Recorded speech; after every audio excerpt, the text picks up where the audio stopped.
Bonjour à tous et bienvenue sur cette nouvelle vidéo sur la plateforme TryHackMe. On est sur le CTF ByteMe, un CTF en difficulté médium. Donc j'ai déjà comme d'hab démarré la machine, etc. Ce CTF là n'est pas guidé du tout. Il y a juste le flag user et le flag root à récupérer. Donc on est parti, mettre ça sur le côté. Donc j'ai déjà créé un répertoire exprès pour le CTF comme d'habitude. Oups, comme d'habitude. Faut juste que je me connecte au VPN, ça j'ai oublié. Voilà. Donc je vais commencer par faire un scan and map. 10.10.215.97. Un scan agressif toujours, je scanne tous les ports et j'enregistre tout ça dans un fichier. Bon, du coup on a que deux ports ouverts. On a le port 22 pour le service SSH comme d'habitude, OpenSSH 7.6, donc la machine est sous Ubuntu logiquement. Je pense pas que ce soit un faux positif ça. Et on a le port 80 pour le service HTTP. Et on a Apache 2.4.29, donc cette version à ma connaissance, il n'y a pas de RCE ou de trucs comme ça, il me semble. Et Apache 2 Ubuntu Default Page. On a la page par défaut de Apache. Là, à part le port 80, je vois pas ce qu'on peut commencer à énumérer. Donc déjà, ce que je vais faire, clear, je vais faire un scan GoBuster. GoBuster dir-u, http ://10.10.215.97/-w, oups, /usr share wordlist -b /big.txt-o GoBuster results.txt. Voilà, je fais un scan GoBuster, on va voir si on trouve des fichiers ou des répertoires sur le port 80. Ça sert à rien qu'on y aille avec notre navigateur, je pense, puisque c'est le... On a vu au titre que c'était la page par défaut d'Apache quand vous venez d'installer Apache, donc on n'aurait probablement rien trouvé dessus. Ah, on a trouvé un répertoire console. On a trouvé un répertoire console ici. Bon, en attendant, on va aller jeter un œil au répertoire console avec notre navigateur. On a une page de login. Il nous faut identifier un mot de passe et il y a un captcha. Alors le captcha, ça va nous poser problème si on veut brute force ça. De toute façon, on n'a même pas de nom d'utilisateur pour l'instant. On va jeter un œil au code source, inspecter. Alors le captcha est généré par secureimage show.php et ce qui ressemble à un hash. Alors rien d'intéressant dans le code source, peut-être dans la console, non plus.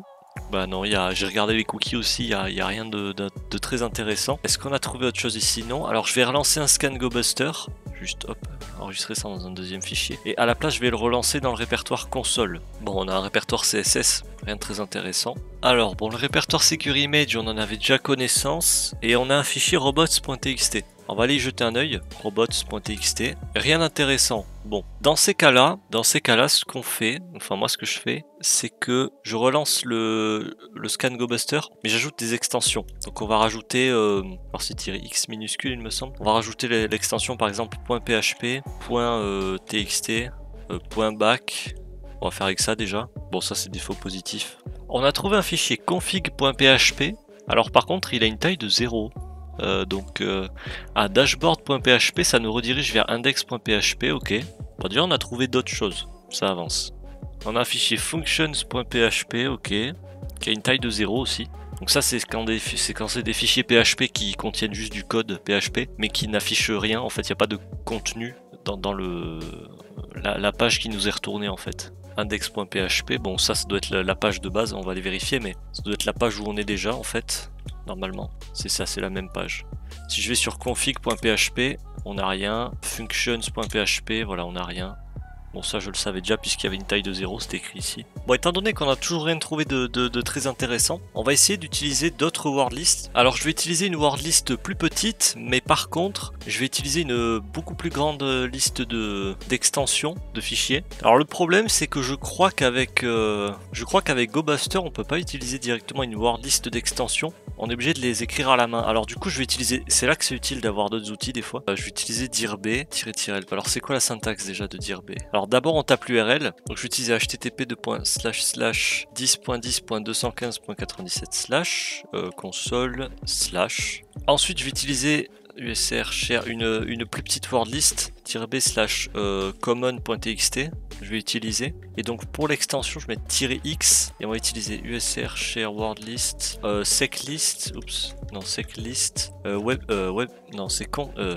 discovery web content web-extensions.txt. Alors normalement j'ai pas fait d'erreur. On a beaucoup d'extensions quand même, hein. Il y en a même qu'on aurait pu enlever. Ah, on a enfin trouvé quelque chose. Je sais pas depuis combien de temps le brute force, enfin le scan dirb tourne, parce que je suis parti faire d'autres choses en attendant, et on a enfin trouvé quelque chose. Regardez, config.phps. .phps, je crois que phps ça signifie PHP script, on va vérifier. Ok, donc PHPS, ouais, c'est en fait c'est un script PHP qui n'est pas exécuté en fait. Enfin, quand on accède à un fichier en .phps, on peut directement lire le code PHP puisque le serveur web ne va pas interpréter le code PHP et l'exécuter. Il va simplement nous l'envoyer tel quel. Ok, c'est bien ce qui me semblait. Donc on va aller jeter un œil à ça. Ah, et on a quelque chose, login user ici, avec une valeur. Je vais voir si on a la même chose avec la page index. Oui, on a la même chose avec la page index, index.phps. Et du coup, on a accès au code source.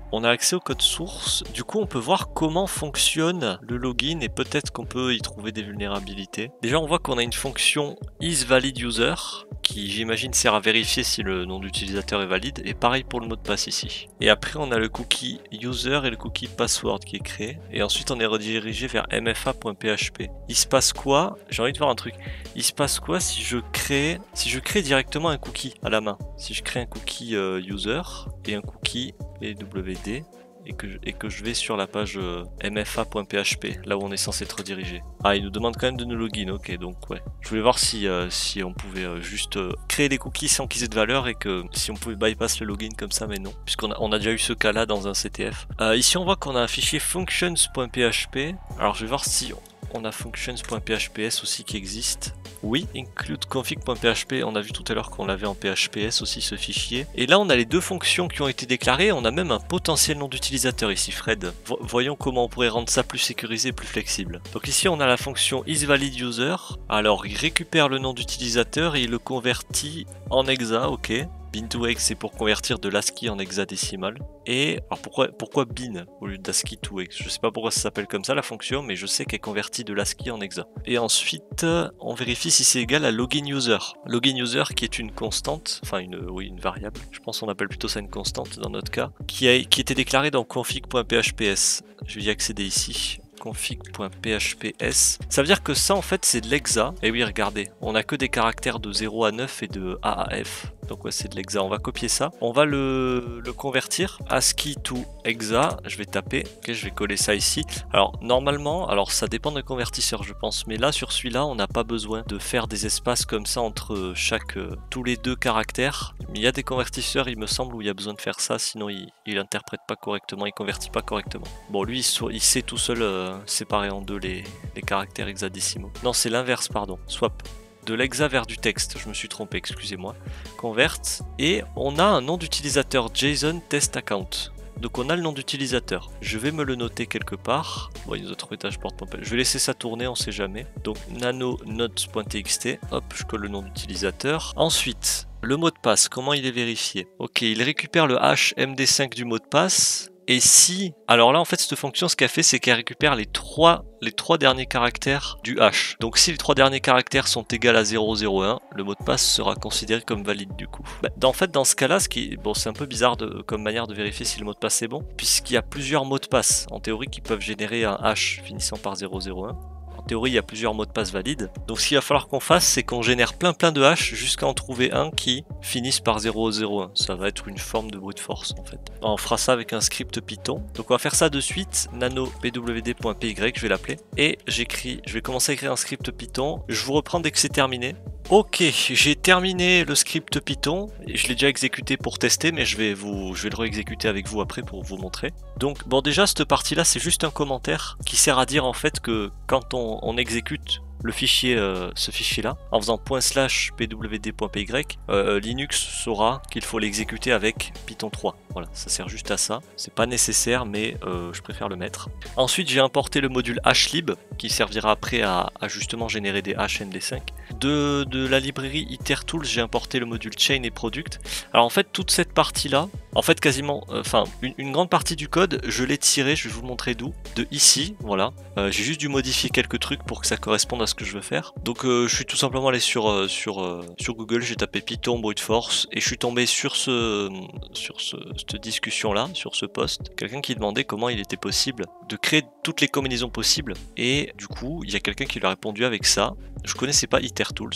Si vous l'avez pas, normalement, faut l'installer avec pip, il me semble. Bon, je l'ai trouvé ici, je vous mettrai le lien. Donc, je vais vous expliquer le code globalement. Ici, j'ai défini, j'ai importé le module string aussi. J'ai défini une fonction brute force qui prend en paramètre char7. Donc, char7, c'est un ensemble de caractères. En fait, c'est le la liste des caractères qu'on va utiliser pour générer des mots de passe en fait. Et max length, c'est la taille maximale de mots de passe qu'on va générer. Parce que bon, on va pas générer des tailles infinies de mots de passe. Par défaut, j'ai mis 10. Donc cette partie-là du code sert juste à justement générer toutes les possibilités de chaîne de caractères à partir de ce charset et de cette taille-là. Donc en fait, cette fonction elle va nous retourner une liste de mots de passe qui ont été générés. Et ensuite, ici, on a une boucle for. Pour chaque mot de passe, parce qu'en fait, on va stocker chaque élément de la liste qui est retourné ici dans une variable mot de passe. Donc pour chaque mot de passe dans la liste qui est retourné par ça, on va générer un hash, MD5 ici, qu'on va stocker dans cette variable, hash. Si ce hash termine par 001, alors on print mot de passe valide, on print le mot de passe en question, dont le hash finit par 001, et ensuite on break, c'est-à-dire qu'on ferme la boucle, on coupe la boucle et du coup le script s'arrête. On arrive à la fin du script. En gros, j'essaie d'expliquer rapidement. Du coup, on va l'exécuter. Hop, et c'était assez rapide. Valide password FCA. Donc, visiblement, on a un mot de passe valide qui serait FCA. Pour vérifier ça, on va simplement le copier. On va chercher MD5H. On va chercher un outil en ligne on pourrait le faire aussi en ligne de commande, mais moi j'ai pour habitude de le faire sur des outils en ligne. Donc FCA generate et on a le HMD5 ici et il termine bel et bien par 001 ici. On voit. Mais on a un mot de passe et un nom d'utilisateur. Donc on n'a plus qu'à se connecter. Donc c'était JSON-test account. Oups. Account et le mot de passe c'était FCA et du coup il faut qu'on remplisse le captcha et on a un code d'authentification multifacteur. MFA c'est pour multi-factor authentification si je dis pas de bêtises, et donc on a un code à 4 chiffres qui a été généré normalement et qu'il faut trouver. Donc ça on pourrait le brute force. En général quand je veux brute force quelque chose, peu importe ce que j'utilise pour le brute force, ce que je fais toujours c'est que je capture la requête d'abord pour voir quel paramètre est utilisé, quelle donnée est dans quelle variable, etc. Enfin, du coup je vais ici dire à mon navigateur d'aller, de passer par burp suite. Je vais fermer ça et ça. Je vais exécuter burp suite. Je pense que je peux arrêter ça en attendant. Moi, je vais arrêter ça en attendant. Je pense qu'on en a plus besoin. Oui, je pense qu'on en a plus besoin. Exit. Ici, je vais dans proxy, HTTP history, donc historique HTTPS. Et donc ici, je vais juste taper n'importe quel code, on s'en fiche. Continue. Normalement, la requête a été, voilà, la requête a bel et bien été capturée ici, vous voyez. Donc déjà, on voit que c'est une requête de type post. Ah oui, on voit ici que on a en cookie le nom d'utilisateur et le mot de passe. Et on voit donc que la variable, le paramètre post qui est utilisé se nomme code. Ok. Donc là, on a tout ce qu'il faut pour brute force. Alors on pourrait très bien brute force avec burp suite, sauf que pour brute force avec burp suite, c'est beaucoup plus long. Enfin, c'est très long avec l'intruder. Moi, je préfère faire avec un script Python. Donc on va faire avec un script Python. Je vais écrire un script Python, je vais l'appeler mfa.py. Et j'écris le script Python et je vous reprends après. Ok, j'ai fini d'écrire le script. Alors je l'ai pas encore testé, mais normalement ça m'a l'air bon. Et puis on verra après s'il y a un souci, je corrigerai. Mais du coup on a, bon toujours pareil ici, pour exécuter le script automatiquement avec Python 3. J'ai importé le module request qui permet de faire des requêtes post ou get. Ici j'ai défini mon URL sur laquelle je vais effectuer le brute force. Donc j'ai mis dans une variable URL. Ici j'ai défini mes cookies. Donc ça se présente comme ça quand on veut définir des cookies à utiliser dans ce genre de module. On met entre accolades, on met le nom du cookie, la valeur, virgule, nom du cookie, la valeur. Ensuite, j'ai défini une variable code à 1000. Je commence à 1000, j'aurais très bien pu commencer à 0,000, mais il aurait fallu que je fasse autre chose en plus dans mon code pour que ça fonctionne, mais bon, c'est pas grave. Donc ensuite j'ai fait une boucle while true, donc une boucle infinie qui tourne indéfiniment jusqu'à ce qu'on la break. Donc ici j'ai mes données, data c'est les données post. Donc dans mes données post j'ai la variable code à qui j'attribue la valeur, donc code ici, que je convertis en chaîne de caractères, parce qu'il faut pas oublier, c'est une chaîne de caractères ici normalement qu'il faut mettre. Et donc ensuite j'effectue une requête post vers l'URL en question, avec dans les données justement le paramètre code et les cookies en question qui contiennent les identifiants. Et donc si parce qu'en fait la réponse de cette requête sera stockée dans la variable R. Et si dans le contenu de la réponse qu'on aura, il n'y a pas un correct code, c'est que le code est valide. Parce que je vous remontre ici, je vous rappelle que ici quand on a tapé un mauvais code, on avait marqué incorrect code. Donc si on a une réponse qui ne contient pas ça, c'est que en théorie on a le bon code. Donc dans ces cas-là, on va afficher print, on va avec print afficher dans la console code et le code qui a été utilisé. Et ensuite on break, donc on met fin à la boucle. Sinon, si le code est pas bon, donc si la réponse contient un correct code du coup, à ce moment-là on incrémente le code de 1. Donc en gros le script il va juste faire 1001, 1002, 1003, 1004, etc. jusqu'à 9999. Et quand on aura le bon code, normalement ça devrait s'afficher. Donc si j'ai pas fait d'erreur, juste le rendre exécutable. Si j'ai pas fait d'erreur, ça devrait fonctionner. Et visiblement, on a trouvé un code valide 2075. Donc je vais le copier, on va tester ça de suite. 2075. Ah pardon, excusez-moi, comme j'ai fermé Burp Suite, faut espoir. Oui, renvoyer. Et ça a fonctionné. On a accès à la page dashboard.php. On a un explorateur de fichiers et un visionneur de fichiers. Ok. Donc ici, c'est juste pour lister les fichiers normalement. Ici, c'est pour voir le contenu d'un fichier. Donc à partir de là, déjà, on peut énumérer déjà les fichiers qu'il y a dans la machine. Comme ce serait mieux qu'on ait quand même un shell d'une manière ou d'une autre. Ce que je vais faire, c'est que je vais d'abord vérifier si on peut trouver une clé privée SSH pour se connecter en SSH. Déjà, je vais... Peut-être qu'on peut injecter des reverse shell aussi ici, je sais pas, mais j'ai envie de faire ça propre. Donc on va voir déjà ce qu'il y a dans /home. Oups, /home. On a un répertoire Fred et un répertoire JSON. Alors qu'est-ce qu'on a dans le répertoire Fred? On n'a pas de fichier .ssh. Donc on va voir dans le répertoire de JSON. Donc déjà dans le répertoire de JSON, bon, on a le flag user.txt, on a un fichier, enfin un répertoire .ssh et surtout on a un fichier .sudo as admin successful. Ce qui veut dire que en plus cet utilisateur là a potentiellement des droits sudo. Donc on va voir ce qu'il y a dans son répertoire ssh, oups pardon, JSON/.ssh et il y a une clé publique et une clé privée ici, IDRSA, donc ça c'est une manière conventionnelle de nommer la clé privée et la clé publique. Donc la clé privée ici, IDRSA, donc ce qu'on va faire, c'est qu'on va essayer de la lire avec ce qu'il y a en dessous ici. /home/json/.ssh IDRSA sans extension. Et ici, on a la clé privée de JSON. Donc on va la copier. Copier ici. Clear. Je vais la mettre dans un fichier IDRSA. Je la colle, j'enregistre, je quitte. Et du coup, on va essayer de se connecter. Alors, il faut juste, surtout, ne pas oublier de changer les permissions de la clé privée, du fichier qui contient la clé privée. Il faut changer les permissions avec la valeur 600. Ce qui a pour effet, en fait, de donner les droits seulement au propriétaire du fichier. Vous voyez, il n'y a que le propriétaire du fichier qui a les droits de lecture et d'écriture. C'est comme ça. Si vous faites pas ça, la clé sera refusée. C'est comme ça. On va essayer de se connecter en tant que JSON, en SSH-i IDRSA, yes.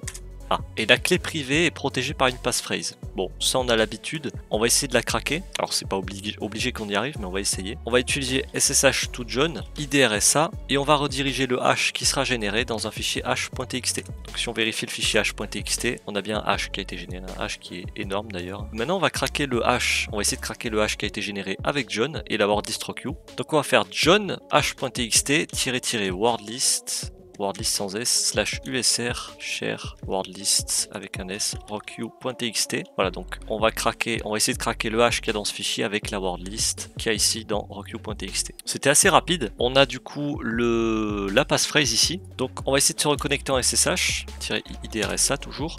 On colle la passphrase et on est bien connecté en SSH en tant que JSON. Donc là on a un SSH, ce qui est pratique c'est qu'on a un shell complètement stable et complètement fonctionnel. On va déjà récupérer le flag user.txt. Voilà. Hop, je vais copier ça, je vais faire clear, je vais le coller sur try-acme ici, je colle le flag, submit. Maintenant il nous manque que le flag root, donc faut qu'on trouve un moyen de passer root. Alors déjà rappelez-vous, ici on a vu que dans le répertoire de JSON on a un fichier .sudo as admin successful. Donc potentiellement que l'utilisateur JSON a des droits sudo. Pour ça on va faire sudo-l. Et ici on voit qu'on a des droits sudo. Alors ici, j'ai eu un faux espoir ici parce que on peut exécuter tout en tant que n'importe qui. C'est-à-dire qu'on pourrait très bien exécuter un shell en tant que root avec sudo, genre sudo bin bash. Voilà. Le truc c'est qu'il n'y a pas écrit no password, enfin no passwd ici. Ce qui fait qu'en fait, comme on n'a pas le mot de passe de JSON, on peut pas directement avoir un shell en tant que root avec ça. Par contre, on voit qu'on peut exécuter tout sans mot de passe en tant que Fred. Ça c'est intéressant. Donc déjà on peut élever nos privilèges en tant que Fred. Et on va faire ça directement, je vais faire sudo-u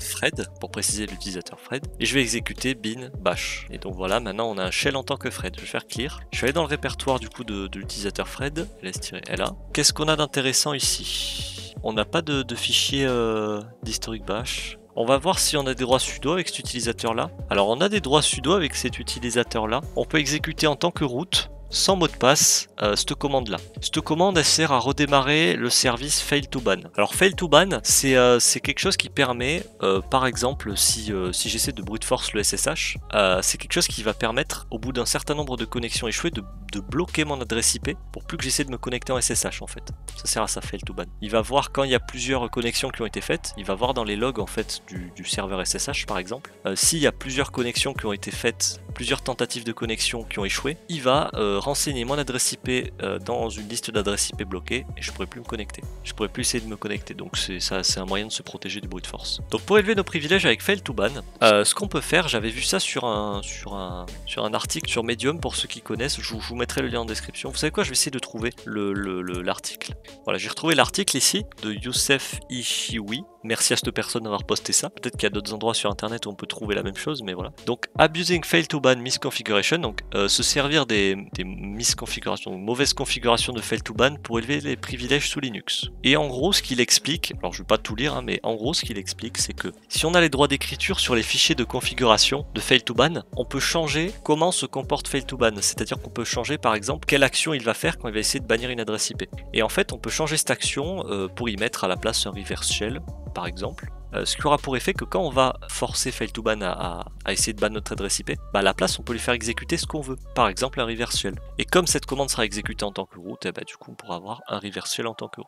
Donc voilà, je vous mettrai ça en description si vous voulez une explication écrite avec des screenshots et tout, mais on va faire la même chose à peu près. Alors moi je vais pas obtenir un reverse shell, j'ai une technique un peu plus simple, mais voilà, je vous mettrai ça en description si ça vous intéresse. Et ici vous voyez, il nous donne le fichier à modifier, etc fail to ban action d iptable multiport.conf, copier ça. Alors avant on va vérifier qu'on a les droits d'écriture dessus, parce que si ça se trouve on n'a même pas le droit d'écriture dessus. Voilà, ls-la, et on voit que le fichier nous appartient, on est le propriétaire du fichier, Fred. Et ici dans les droits du propriétaire on voit qu'on a du coup les droits de lecture et d'écriture. Donc on peut écrire dans ce fichier. Alors avant toute chose, avant de le modifier, au cas où, par précaution, je vais faire une copie, enfin je vais faire une backup de ce fichier. Voilà, et je vais faire une backup.back. Voilà, donc normalement, si je fais ls-la, ce répertoire, normalement si je vais là, voilà, on l'a bien ici. On a le fichier qu'on veut modifier ici. Ici, on a la backup que je viens de créer. Voilà. Donc on va modifier ce fichier. Je vais utiliser Nano. Moi, j'aime bien utiliser Nano. Il y en a qui préfèrent Vim. Et on va changer l'action ban. La valeur, voilà, non, voilà, c'est là. Action ban. Ici, vous voyez, on va changer la valeur de action ban. Donc, vous voyez que par défaut, action ban, il va exécuter cette commande. Alors, j'imagine que ça, il saura automatiquement le remplacer par ce qu'il faut. Voilà, ça, ce sera sûrement l'adresse IP à bannir, etc. Nous, on va changer ça. Ce qu'on va faire, comme la commande qu'il y a ici, après le égal sera exécutée en tant que root, on peut tout simplement ajouter le SUID au fichier bin bash, par exemple. Donc, je vais faire chmod u+s/bin/bash. Voilà, ce qui aura pour effet d'ajouter le SUID à bin bash. On a déjà utilisé plusieurs fois des fichiers avec le SUID pour élever nos privilèges. Je ne vais pas revenir là-dessus, je ne vais pas réexpliquer encore. Je vous mettrai une doc dans la description qui concerne ce sujet-là. Donc j'enregistre. Et maintenant, il ne faut pas oublier surtout de redémarrer, juste copier cette commande, de redémarrer le service fail to ban. Sudo, je colle ça. Voilà. Sinon, les modifications en fait qu'on a apportées au fichier config ne seront pas prises en compte. Donc maintenant qu'on a redémarré le service fail to ban, ce qu'on peut faire, déjà si je vérifie, regardez, /bin/bash, il n'y a pas le SUID ici, vous voyez, il y a le X, il n'y a pas le S. Puis aussi quand il y a le SID, normalement on voit qu'il y a écrit le nom du fichier encadré en rouge. Donc ce qu'on va faire, c'est que je vais faire exprès de faire plusieurs tentatives de connexion échouées, de mettre plusieurs fois un mauvais mot de passe, pour enclencher justement la commande de fail to ban. Donc je vais faire SSH par exemple fred @10.10.215.97 et je vais taper n'importe quel mot de passe. Voilà, ça échoue, je réessaye encore, voilà, je simule un peu un brute force, voilà. On va vérifier ici, on va voir si ça a été exécuté. Du coup, la commande qu'on a mis dans le fichier de config. Et maintenant, regardez, on a bin bash qui a le SUID. On voit le petit S ici à la place du X. Et ici, on voit que c'est en rouge, donc il y a le SUID. Donc maintenant, tout bêtement, si je fais /bin/bash-p, pouamai, et maintenant j'ai un shell en tant que root. Voilà, on a juste à récupérer le flag root, cat root.txt, voilà, copier, clear, coller, hop, submit, et on a terminé ce CTF. Oh, tiens, je m'en fiche. C'est là, je suis sur Try il a pas envie de jouer.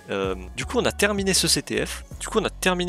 De niveau médium. Alors, il n'était pas vraiment compliqué en soi, c'est surtout que c'était long de trouver certaines choses. Par exemple, trouver qu'il y avait des fichiers .phps sur le site, c'est assez long. Bon, ça se fait, c'est juste avec le temps, il faut trouver la bonne wordlist, les bonnes extensions, ça se trouve. Mais ça prend du temps. Donc, basiquement, qu'est-ce qu'on a fait dans ce CTF? Encore une fois, on a énuméré les services et les ports ouverts. Il n'y en avait que 2. Ensuite, donc on a énuméré le port 80 pour trouver des fichiers, des répertoires intéressants. On a fini par trouver des fichiers .phps. donc des fichiers dans lesquels il y avait du code source PHP qu'on pouvait lire directement. Donc depuis ça, on a pu vite fait comprendre le code source, on a pu analyser le code source qui était assez basique, et on a pu trouver des identifiants par ce biais-là. Ensuite, on a du brute force le code MFA, et ensuite on a pu énumérer les fichiers de la machine depuis le site web, et on a pu se connecter en SSH, puis ensuite élever nos privilèges en exploitant justement une mauvaise configuration de fail to ban, parce que on avait, alors peut-être mauvaise configuration, peut-être pas, mais je pense que l'utilisateur Fred n'aurait pas dû avoir accès au fichier de configuration de fail to ban. Et si c'était vraiment nécessaire qu'il y ait accès, il aurait fallu demander au moins le mot de passe pour redémarrer par exemple le service fail to ban. Voilà. Même si on aurait pu modifier le fichier de config, on n'aurait pas pu redémarrer le service fail to ban. Encore mieux, on n'aurait pas dû laisser l'utilisateur JSON pouvoir exécuter quoi que ce soit avec sudo sans mot de passe. Voilà. Donc voilà, j'espère que ça vous aura plu cette petite vidéo. Si c'est le cas, n'hésitez pas à lâcher un like. Comme d'hab, vous aurez le compte rendu écrit en anglais en description, les docs et liens utiles en description. Il y aura aussi le sommaire, comme d'hab, le lien de la room, qui est une room gratuite d'ailleurs, il me semble. Oui, c'est ça, c'est une room gratuite, donc si vous n'avez pas le premium, vous y avez accès. Ça, c'est plutôt cool. Si vous voulez donner votre avis, comme d'habitude, des conseils, des questions, n'importe quoi, la section commentaires est là. J'espère que ça vous aura plu. Si vous voulez suivre les prochaines vidéos qui sortiront sur ma chaîne, donc je sors des vidéos gaming CTF en ce moment, n'hésitez pas à vous abonner à la chaîne. Et moi, je vous dis à la prochaine.